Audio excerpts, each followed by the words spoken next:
Bonjour. Alors, dans ce document, on va voir les tableaux à deux dimensions.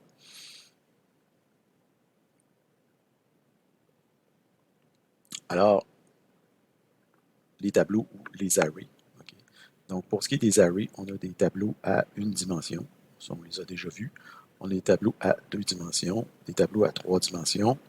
Donc, par exemple, un tableau à trois dimensions pour avoir, vous auriez par exemple, c'est marqué l'axe 0, 1, 2, mais par exemple, ça pourrait être les X, les Y, les Z, donc des choses comme ça. Mais on ne fera pas vraiment de trois dimensions, on fait juste en parler. Okay? Donc, on va surtout se concentrer sur les tableaux à deux dimensions dans ce document-là. Donc, comment on fait pour déclarer des tableaux à une, deux et trois dimensions? Donc, une dimension, vous le savez déjà, mais on le montre, c'est-à-dire on le met à titre comparatif pour voir c'est quoi la différence entre une dimension, deux dimensions, trois dimensions. Donc, on le voit ici, une dimension, deux dimensions, trois dimensions, ça c'est le type. Et la déclaration, 5, mais c'est la taille du tableau. Donc 5, 5 par 10, puis 5 par 10 par 15. Donc ici, on a un tableau 5 par 10. On voit que les indices partent de 0 à 4 et de 0 à 9. Maintenant, le rang, c'est égal à la dimension du tableau. Donc le rang ou rank en anglais. Donc si vous faites tableau 1D.rank, ça va donner, je m'excuse. Donc j'ai le rhume, en fait, j'ai plus que le rhume, j'ai la COVID. Donc, mais c'est ça.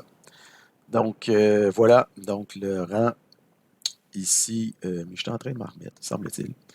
Mais je ne suis pas encore prêt à me présenter en classe. Donc, le rang, c'est la dimension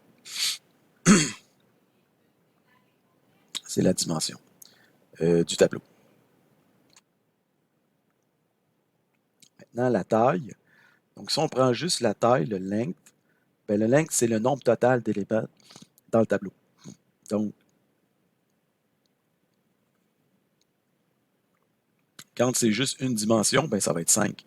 Évidemment, c'est la taille du tableau, c'est la taille complète. Maintenant, si on prend la taille d'un tableau à deux dimensions, 5 par 10, ben, le nombre total d'éléments, c'est 5 fois 10, 50, 50, on l'a ici. Et si on a 5 par 10 par 15, ben, la taille totale, c'est 5 fois 10 fois 15, ce qui donne 750. Maintenant, comment on fait pour aller récupérer la hauteur et la largeur de notre tableau? On peut utiliser la méthode getLength. Donc, au lieu d'utiliser la propriété length, on peut utiliser la méthode getLength. Mais à ce moment-là, il faut y passer la dimension qu'on va aller, ou la dimension ou c'est ça. Donc, 0, c'est pour la hauteur, puis 1, c'est pour la largeur. Si jamais on avait à trois dimensions, ben 2, ça serait pour la profondeur.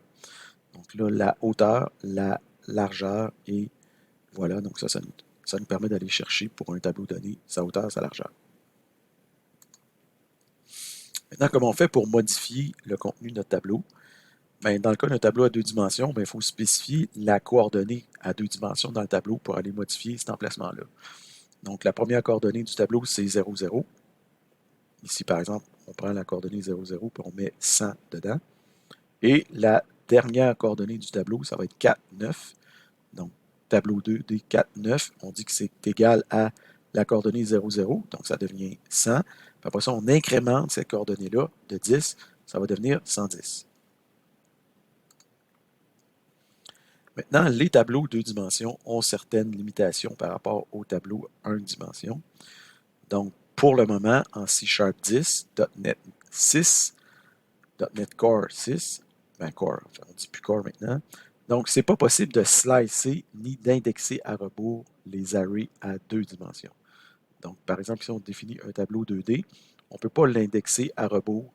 Par exemple, ça, la dernière case, on pourrait penser qu'on pourrait faire ça. On peut faire ça dans un tableau 1D, mais on ne peut pas faire ça dans un tableau 2D. Pareillement, on ne peut pas slicer comme ça dans un tableau 2D. Bien que ça soit possible de le faire dans un tableau 1D. Donc, en résumé, le type qu'on a ici, ça indique un tableau deux dimensions entier. Son rang, sa dimension, c'est 2. La longueur, c'est le nombre total d'éléments dans le tableau. Donc, pour un tableau 2D, la hauteur fois la largeur. Le getLength, ça donne la hauteur et la largeur Gatling 0, Gatling 1, la largeur. Puis, on peut accéder aux éléments en indiquant leurs coordonnées dans le tableau. 0, 0, c'est la première coordonnée. En termes de limitation, on ne peut pas slicer ou indexer à rebours dans les arrays 2D. Alors voilà.